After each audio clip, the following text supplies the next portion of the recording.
Assalamualaikum warahmatullahi wabarakatuh. Hari ini kami akan menceritakan sebuah sketsa sepenuh Hari Raya yang bertajuk Hari Raya dan Baju Raya Kecoh. Part 1. Malam Raya Kecoh cari baju raya.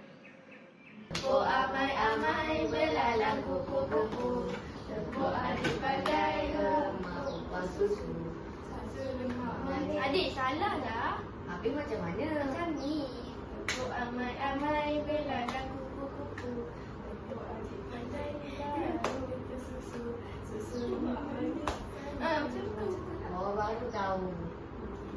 Kita balik Oh amai-amai belalang kupu-kupu, tepuk adik pandai emak upah susu.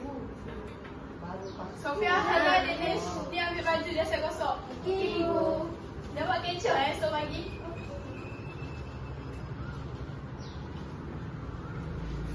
Cantiknya. Tapi ibu kenapa warna coklat? Saya nak warna pink. Kamu kan pilih warna coklat hari tu, Sofia? Ya ke? Wah, baju saya lawa. Mesti dapat banyak duit raya sebab nampak comel. Kenapa baju saya besar sangat? Itu baju ayah lah. Jadi baju saya mana?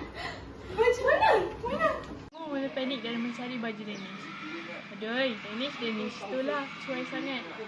Aduh, misteri baju raya dan duit raya yang hilang. Tadi saya nampak baju biru kecil dalam bilik ayah.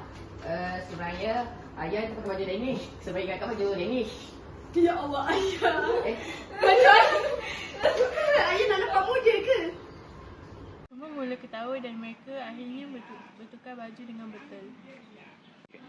Babak 3. Pengajaran Hari Raya. Lain kali simpan duit dan baju elok-elok. Jangan kenak kabut. Betul tu. Dah ayah pun dah belajar. Jangan pakai baju orang lain lagi. Tak apa, yang penting kita tetap cantik dan bergaya. Dan duit saya selamat. Boleh tak nak minta duit raya dia sebab termakan duit sendiri? Selamat Aidilfitri kepada saudara serta saudari.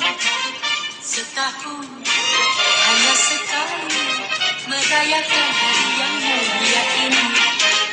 Di masa bulan Ramadan kita berpuasa hingga sebulan. Kami ingin mengucapkan Selamat Hari Raya Aidilfitri. Maaf lahir dan batin. Bye.